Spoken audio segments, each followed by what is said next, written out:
The old courthouse clock struck 9 in the morning as 17-year-old David sat in the back row of the courtroom, his hands folded tightly in his lap. The wooden bench felt cold against his back and he could hear his heart beating fast in his chest. This was his first time in a real courtroom, and everything about it made him nervous. David wore his only clean pair of jeans and a blue button-down shirt that his grandmother had bought him 2 years ago. The shirt was a little too small now, but it was the best he had. His sneakers were old and worn, with small holes near the toes that he tried to hide by keeping his feet tucked under the bench. He had spent the morning trying to make his hair look neat, but it still stuck up a little in the back no matter how much water he used. The courtroom was busier than David had expected. People walked back and forth carrying files and papers. Lawyers in expensive suits whispered to each other near the front. A few other people sat in the benches around him, waiting for their own cases to be called. David felt very small in this big room with its high ceiling and serious atmosphere. Judge Harrison entered the courtroom right at 9 o'clock. He was a tall man in his 60s with gray hair and a stern expression that made David's stomach turn. The judge wore his black robe and walked to his seat behind the big wooden desk at the front of the room. Everyone stood up when he entered, and David quickly followed, nearly tripping over his own feet in the process. The judge had been working in this courthouse for over 20 years. He had seen thousands of cases and dealt with hundreds of young people who had gotten into trouble. Over the years, he had developed strong opinions about the kids who appeared before him. In his mind, he could usually tell what kind of person he was dealing with just by looking at them. David's court-appointed lawyer, Mr. Thompson, was a tired-looking man in his 40s who carried a worn leather briefcase. He had met David only once before, just 30 minutes earlier in a small room down the hall. During their brief meeting, Mr. Thompson had quickly looked through David's file and asked him a few basic questions. David had answered quietly, keeping his responses short. The lawyer seemed to be in a hurry and didn't spend much time explaining what would happen in court. When David's case was called, Mr. Thompson motioned for him to come forward. David's legs felt shaky as he walked to the front of the courtroom. He could feel everyone's eyes on him as he took his place at the defendant's table. The chair was too big for him, and his feet barely touched the floor when he sat down. Judge Harrison looked down at the file on his desk, then up at David. The judge's expression was not friendly. David tried to sit up straight and look respectful, but he could feel his face getting red under the judge's stare. The courtroom was very quiet, and David could hear the sound of papers rustling and someone coughing in the back. The charges against David were read aloud. He was accused of vandalism for spray painting on an abandoned building downtown. The police had caught him there 3 weeks ago, and now he was facing possible fines and community service. David kept his eyes down, staring at his hands as the court clerk read the details of his case. Judge Harrison had already made up his mind about David before hearing any details. The boy's cheap clothes, nervous behavior, and the fact that he was here for vandalism told the judge everything he thought he needed to know. In his experience, kids like David were usually from broken homes, had poor grades in school, and hung around with the wrong crowd. The judge saw this type of case almost every week. The building where David had been caught was an old factory that had been empty for over 5 years. It was in a rough part of town where several other buildings stood empty and covered with graffiti. The police officer who had arrested David said he found the boy there late at night with several cans of spray paint. David had not tried to run when the officer approached him. Instead, he had quietly put down the paint cans and waited to be arrested. Mr. Thompson stood up to address the court, but his presentation was not very strong. He had not spent much time preparing for David's case, and it showed. He read from his notes in a flat voice mentioning that David was a good student with no previous arrests. However, he did not provide any real details about David's background or character. The whole presentation took less than 5 minutes. David wanted to speak up and explain what had really happened that night, but Mr. Thompson had told him to stay quiet unless the judge asked him a direct question. David felt frustrated because he knew there was more to the story than what people understood. But every time he thought about speaking, he remembered his lawyer's advice and kept silent. The courtroom felt very formal and intimidating to David. The wood paneling on the walls, the American flag in the corner, and the serious faces all around him made him feel like he was in trouble with people who had already decided he was guilty. He wished his grandmother could have come with him, but she had to work and could not take time off. Judge Harrison looked through the police report while David sat quietly.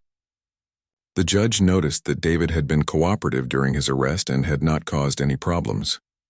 However, this did not change his opinion about the case. He had seen too many young vandals over the years, and they all seemed the same to him. They would apologize in court, promise to do better, and then show up again in a few months with new charges.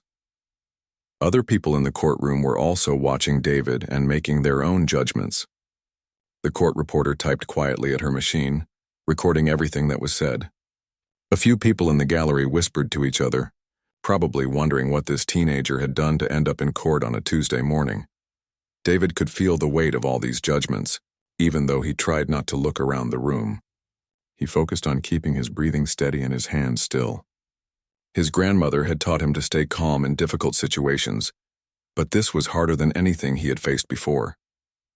The consequences of this court appearance could affect his future plans, and that thought scared him more than anything else. As the morning progressed, David realized that this experience was going to be much more difficult than he had imagined. The formal atmosphere, the judge's stern expression, and his lawyer's lack of preparation all combined to create a situation where David felt completely powerless. He could only sit quietly and hope that somehow the truth would come out. Judge Harrison leaned back in his chair and studied David with cold eyes. The teenager sat perfectly still, his hands folded in his lap, looking down at the table in front of him. This silence seemed to irritate the judge even more. He had expected some kind of explanation or excuse, but David just sat there quietly. "So," Judge Harrison began, his voice echoing through the courtroom, "another young artist has graced us with his presence." The way he said the word artist made it sound like an insult. A few people in the gallery chuckled quietly at his sarcasm. David felt his cheeks burn, but he kept his eyes down. His lawyer had told him to only speak when directly asked a question, so he remained silent. This was exactly the wrong thing to do because Judge Harrison took his silence as disrespect. "Look at me when I'm speaking to you, young man," the judge commanded sharply.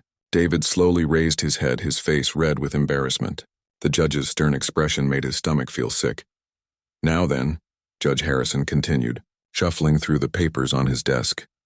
"It says here you were caught vandalizing an abandoned building with spray paint. Tell me, what masterpiece were you creating at 11 o'clock at night?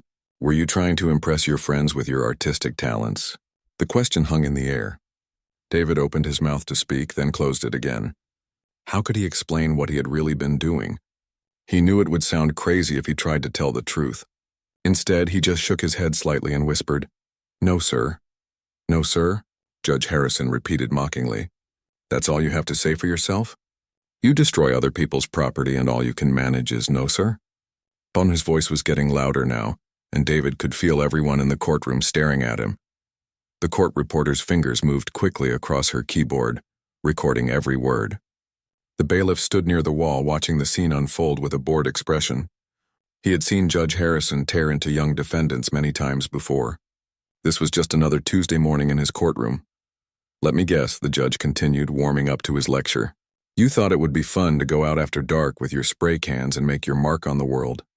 You probably told your friends you were going to create something amazing, show everyone how cool and rebellious you are." David wanted to explain that he had been alone that night, that he didn't have friends who encouraged him to do illegal things, but the words wouldn't come. He felt trapped by his own shyness and by his lawyer's instructions to stay quiet. Mr. Thompson sat beside David, occasionally glancing at his phone. He seemed more interested in his next case than in defending his current client. He had handled hundreds of vandalism cases over the years, and they all seemed the same to him. Young person gets caught with spray paint. Judge gives them a lecture and some community service, everyone goes home. He wasn't expecting anything different from this case. "You know what I think?" Judge Harrison said, leaning forward in his chair. "I think you're just another wannabe gangster who watches too many movies. You see graffiti on walls and think it makes you look tough. Am I right?" "No, sir," David said again, his voice barely audible. He wanted to disappear into his chair. The judge's words stung because they were so far from the truth. But he didn't know how to defend himself without sounding foolish. The judge stood up and walked around his desk, getting closer to David. This was one of his favorite techniques for intimidating young defendants. He believed that making them uncomfortable would teach them a lesson they wouldn't forget. Speak up, he barked. I can't hear you when you mumble like that. Are you ashamed of what you did? You should be. Do you have any idea how much it costs to clean up graffiti? Do you know how many business owners have to spend their hard-earned money removing the mess that kids like you make? David's hands were shaking now. He gripped them tightly together under the table, trying to stay calm. His grandmother had always taught him to be respectful to authority figures, but she had never prepared him for anything like this. Your Honor, Mr. Thompson finally spoke up, though without much enthusiasm. My client is a minor with no previous record. Perhaps we could discuss a plea agreement. Judge Harrison turned his attention to the lawyer, but his expression didn't soften. Mr. Thompson, your client doesn't seem very interested in cooperating with this court. He sits there like he doesn't care about the charges against him. How am I supposed to believe he's learned anything from this experience? The judge walked back to his chair, but he wasn't finished with David yet. Let me tell you something, young man. I've been doing this job for over 20 years. I've seen hundreds of kids just like you come through this courtroom. They all think they're special. They all think the rules don't apply to them. David felt tears starting to form in his eyes, but he fought them back. Crying in court would only make things worse. He tried to think about something else, anything else, but the judge's voice kept cutting through his thoughts. You're 17 years old, Judge Harrison continued. That's old enough to know better. When I was your age, I was working after school to help my family. I wasn't out destroying other people's property because I was bored. A woman in the gallery whispered something to the person next to her. David caught a few words. Kids these days and no respect. He felt like everyone in the room was judging him, deciding he was a bad person without knowing anything about his real life. The prosecutor, a young woman who had been quietly organizing her files, looked up from her papers. She had seen Judge Harrison's tough approach many times before. Some lawyers thought he went too far with young defendants, but others believed his harsh words prevented repeat offenses. She wasn't sure which side was right, but she had learned not to interfere when the judge was in the middle of one of his lectures. Do you live with your parents? Judge Harrison asked, suddenly changing his approach. With my grandmother, sir, David answered quietly. Your grandmother, the judge repeated. And what does she think about her grandson being arrested for vandalism? Is she proud of the way you've turned out? This question hit David harder than all the others. His grandmother was the most important person in his world. She had raised him since he was 8 years old, working 2 jobs to keep them afloat.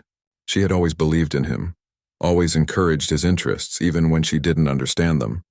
The thought of disappointing her was worse than anything Judge Harrison could say. She doesn't know yet, David admitted, his voice cracking slightly. Judge Harrison smiled, but it wasn't a kind smile. Oh, she doesn't know yet. Well, she's going to find out soon enough, isn't she? How do you think she's going to feel when she learns that all her hard work raising you has led to this moment? Sitting in my courtroom as a defendant. David's chest felt tight. He could barely breathe. The judge's words painted a picture of himself that he didn't recognize, but he couldn't find the courage to speak up and correct it. He felt completely alone, even with Mr. Thompson sitting right beside him. The courtroom clock ticked loudly in the silence that followed. Judge Harrison seemed to be enjoying David's discomfort. In his mind, this was exactly how these sessions should go. Make the defendant feel the weight of their actions, show them the consequences of their choices. This approach had worked for 20 years, and he saw no reason to change it now. But what Judge Harrison didn't know was that David's story was far more complicated than it appeared. The quiet teenager sitting before him wasn't the typical vandal he had dealt with so many times before. Soon the judge would learn just how wrong his assumptions had been. Officer Rodriguez had been sitting in the back of the courtroom, waiting to testify if needed. He was the police officer who had arrested David 3 weeks ago. While Judge Harrison continued his harsh lecture, Officer Rodriguez noticed the prosecutor, Ms. Williams, checking something on her phone. She looked concerned about something. During a brief recess, Officer Rodriguez approached Ms. Williams near the prosecutor's table. "Excuse me," he said quietly. "I brought those photos from the crime scene like you requested. I thought you might want to look at them before we continue." Ms. Williams took the manila envelope from the officer. She had been so busy with other cases that she hadn't carefully examined all the evidence yet. "Thanks, Rodriguez.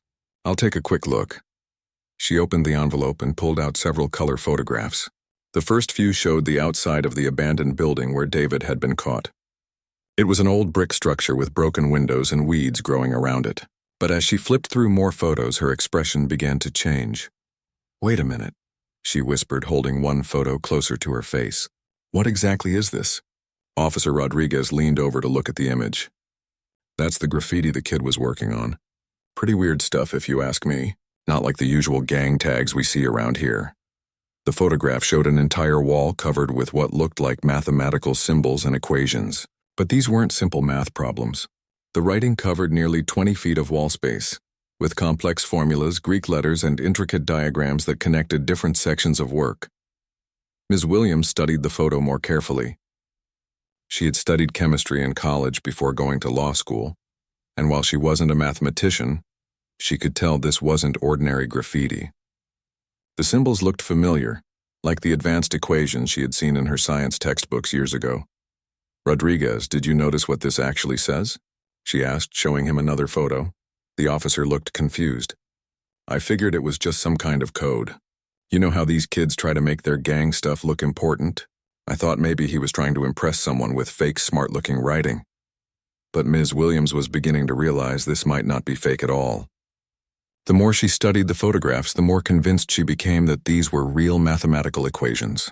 The work was too detailed, too precise, too consistent to be random symbols thrown together by someone trying to look smart. "I need to make a phone call," she told Officer Rodriguez. "Can you keep these photos safe for a few minutes?" Ms. Williams stepped out of the courtroom and called her sister, Dr. Lisa Chen, who taught physics at the local university.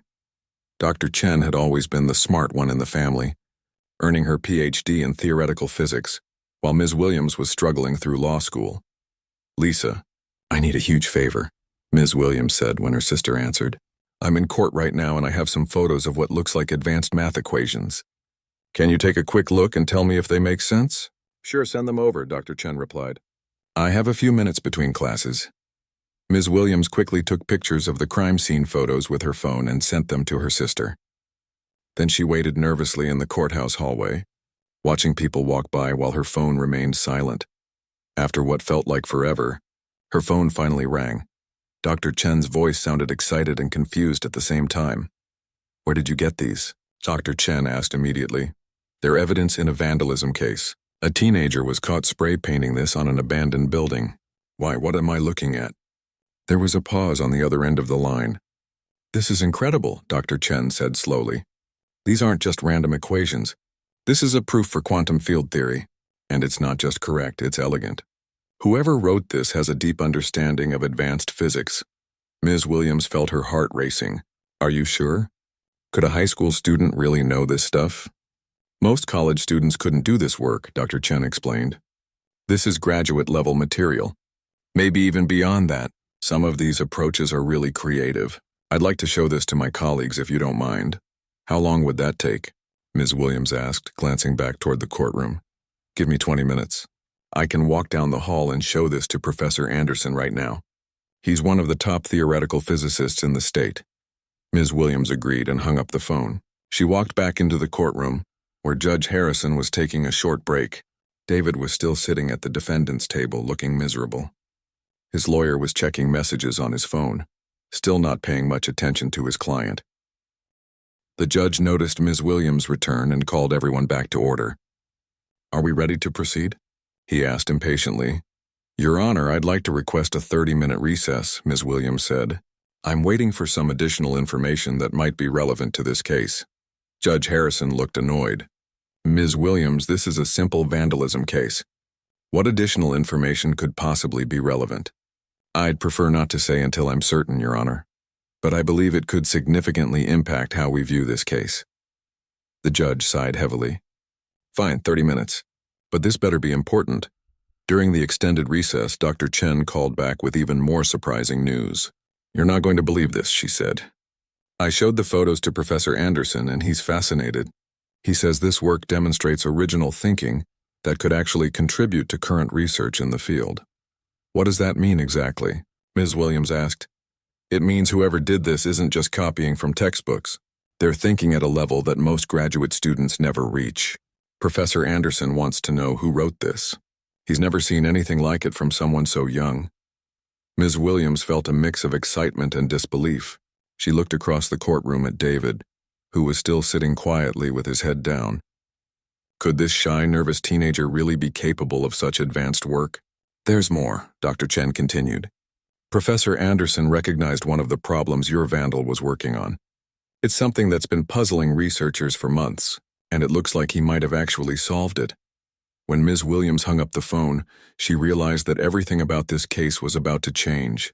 The quiet young man sitting at the defendant's table wasn't the typical vandal that Judge Harrison thought he was dealing with. David was something much more extraordinary.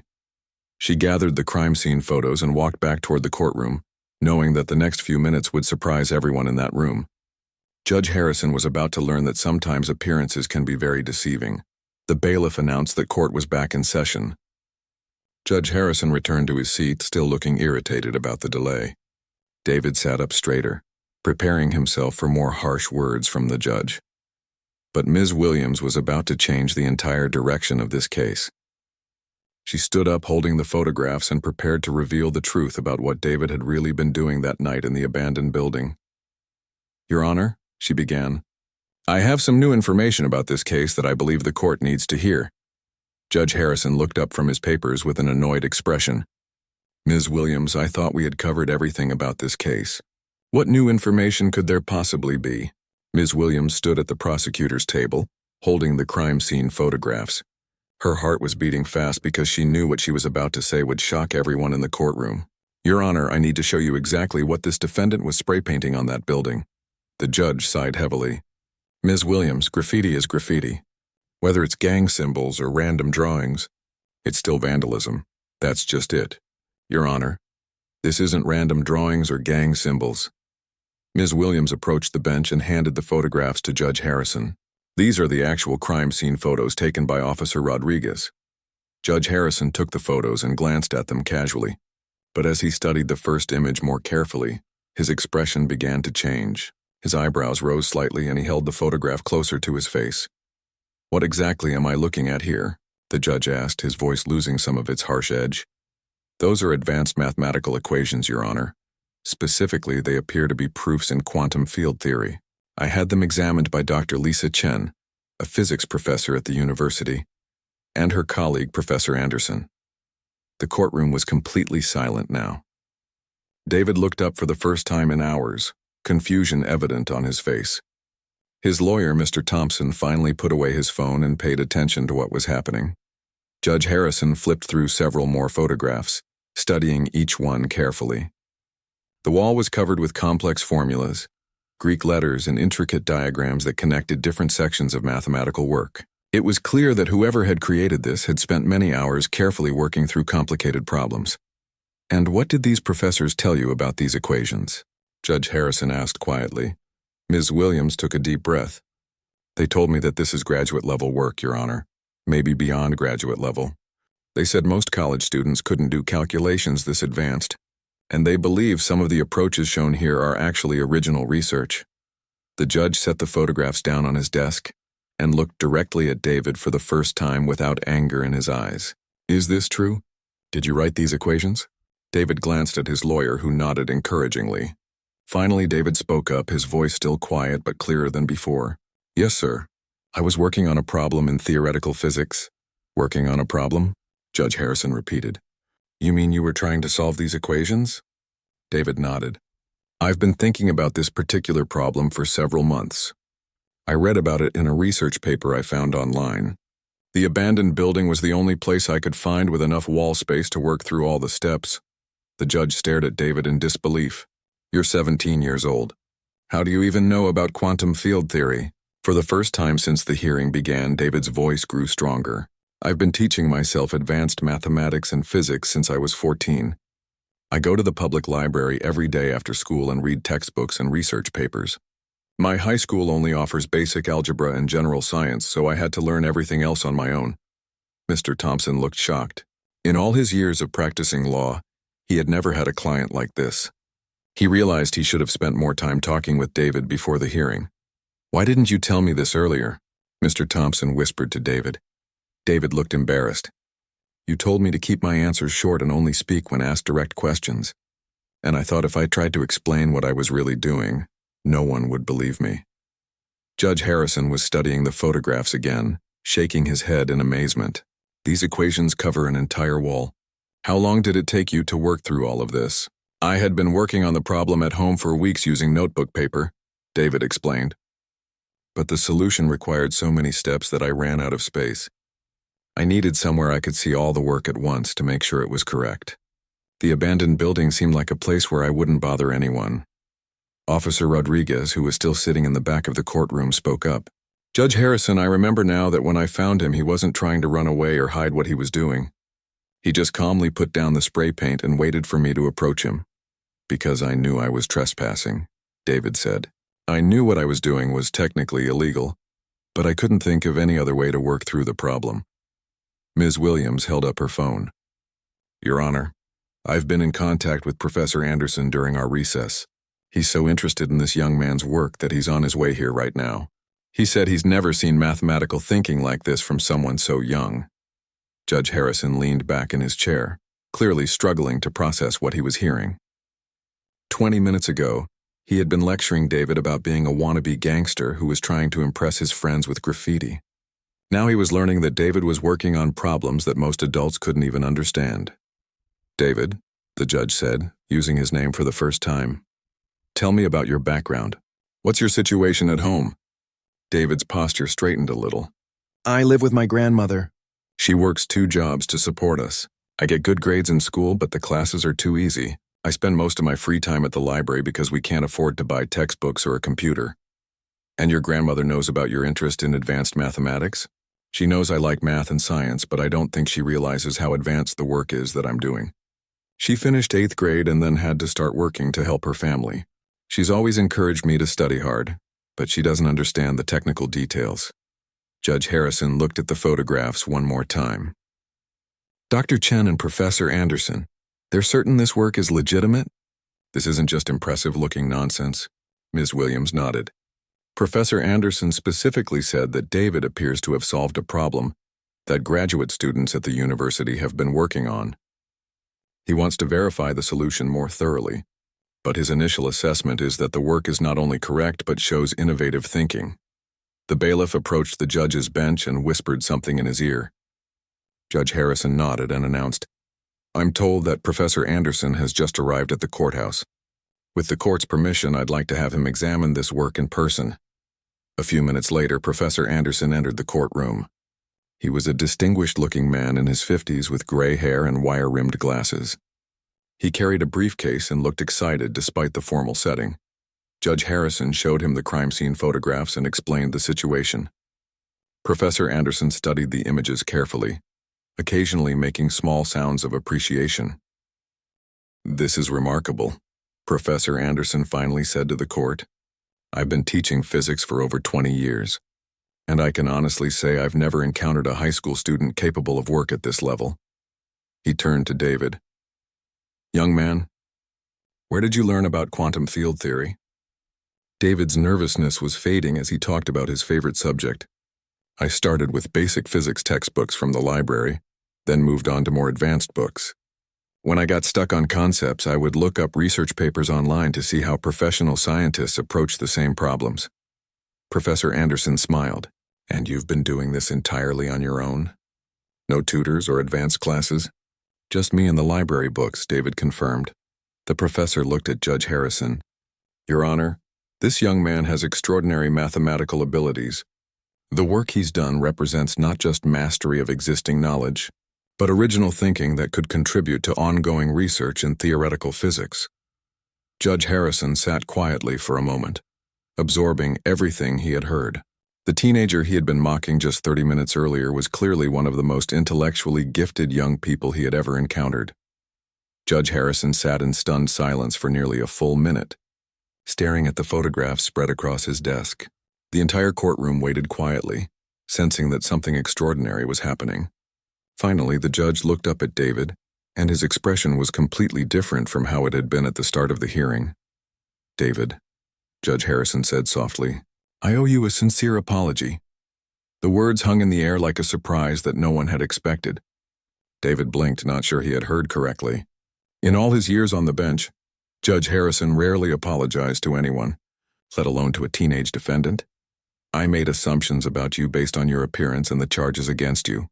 The judge continued. I was completely wrong, and I'm sorry for the way I spoke to you earlier. You didn't deserve that treatment. David felt tears forming in his eyes, but this time they were tears of relief rather than embarrassment. Thank you, Your Honor, he said quietly. Professor Anderson stepped forward. Your Honor, if I may speak directly to David? The judge nodded and the professor turned to face the teenager. David, I've been teaching at the university for over 20 years and I've never encountered a student with your level of natural ability. What you've accomplished on your own is truly extraordinary. I just like solving problems, David replied modestly.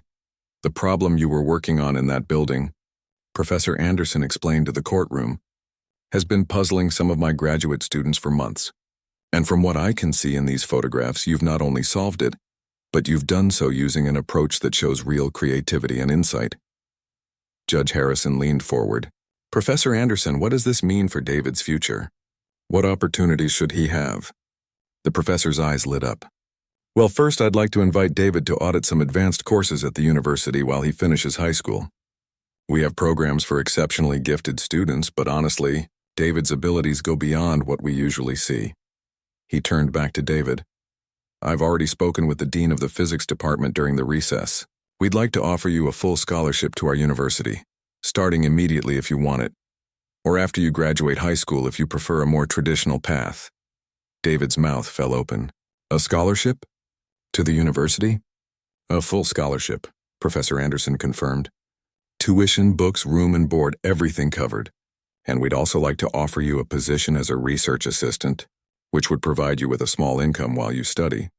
Ms. Williams, who had been watching this transformation with amazement, spoke up. Your Honor, in light of this new information, the state would like to dismiss all charges against the defendant. Judge Harrison nodded immediately. Motion granted. All charges are dismissed. He banged his gavel once, making it official. But the judge wasn't finished. He stood up from his seat and addressed David directly. David, I've learned something important from you today. I've been doing this job for over 20 years, and I thought I could judge people quickly based on limited information. You've shown me how wrong that approach can be. The judge walked around his desk and approached David, something he had never done before with a defendant. I want to personally write letters of recommendation for you to several universities. Stanford, MIT, Caltech, anywhere you might want to apply. What happened here today should never prevent you from achieving your dreams. David stood up to face the judge. Your Honor, I understand why you thought what you did. I know my clothes aren't very nice and I was nervous, so I probably seem suspicious. No, Judge Harrison said firmly. There's no excuse for the way I treated you. A person's value has nothing to do with their clothes or their nervousness. You've taught me a lesson I won't forget. Officer Rodriguez had been listening to everything from the back of the courtroom. He approached the group and addressed David. Son, I want to apologize too. When I arrested you that night, I assumed you were up to no good. I didn't take the time to really look at what you were doing. You were just doing your job, David replied. I was trespassing and I knew it. Mr. Thompson, David's lawyer, looked embarrassed. David, I should have spent more time talking with you before the hearing. If I had known about your background, I could have presented your case very differently. It's okay. Mr. Thompson, I know you have a lot of cases to handle. Professor Anderson was taking notes in a small notebook. David, I'd like to schedule a meeting with you and your grandmother this week. We need to discuss the details of the scholarship and what your academic path might look like. My grandmother is going to be so surprised, David said with a small smile. She's always known I was good at math, but she's going to have trouble believing all of this. Judge Harrison returned to his seat but remained standing. Before we adjourn, I want everyone in this courtroom to remember what we've witnessed here today. We've seen how dangerous it can be to judge people based on appearances or assumptions. He looked around the room at the spectators, court staff, and lawyers. David could have been dismissed as just another troubled teenager. Instead, he's revealed himself to be one of the most gifted young minds any of us has ever encountered. How many other young people have we underestimated? How many opportunities have we missed because we didn't look beyond the surface? Ms. Williams gathered her files, but before leaving, she spoke to David one more time. David, I want you to know that what happened here today has changed how I'll approach cases in the future. You've reminded me that there's always more to a person's story than what appears in a police report. Professor Anderson shook hands with David. I'll call you tomorrow to set up that meeting. And David? Don't worry about not having the right clothes for university. None of that matters. What matters is your incredible mind and your dedication to learning. As people began to leave the courtroom, word was already spreading through the courthouse about what had happened. Court clerks whispered to each other about the teenager who had amazed a physics professor with his graffiti. The bailiff told the story to his colleagues, describing how Judge Harrison had apologized to a defendant for the first time in anyone's memory. David walked out of the courthouse with Professor Anderson, discussing advanced physics concepts that would have been impossible for most people to follow. The professor was asking David about his approach to complex equations, and David was answering with confidence and excitement. Judge Harrison remained in the courtroom for a few minutes after everyone else had left, staring at the crime scene photographs on his desk. He realized that this experience would change how he handled every case going forward. He had learned that wisdom and talent could come in unexpected packages, and that his job was to seek truth and justice, not to make quick judgments based on appearances. The story of what happened in Judge Harrison's courtroom that day quickly spread throughout the legal and academic communities in the city. It became a powerful reminder about the importance of looking beyond first impressions and giving every person a fair chance to tell their story. David's life changed completely from that moment forward. Within a week, he was enrolled in advanced university courses while finishing his final year of high school. His grandmother, initially overwhelmed by the sudden changes, soon became his biggest supporter as she watched her grandson thrive in an environment that truly challenged his exceptional abilities. The abandoned building where David had worked on his equations became something of a landmark. Instead of being torn down as planned, the city decided to preserve it as a reminder that genius can emerge from the most unexpected places and circumstances. Judge Harrison kept the crime scene photographs in his desk drawer, looking at them whenever he needed to remember the importance of keeping an open mind and treating every person who appeared before him with dignity and respect.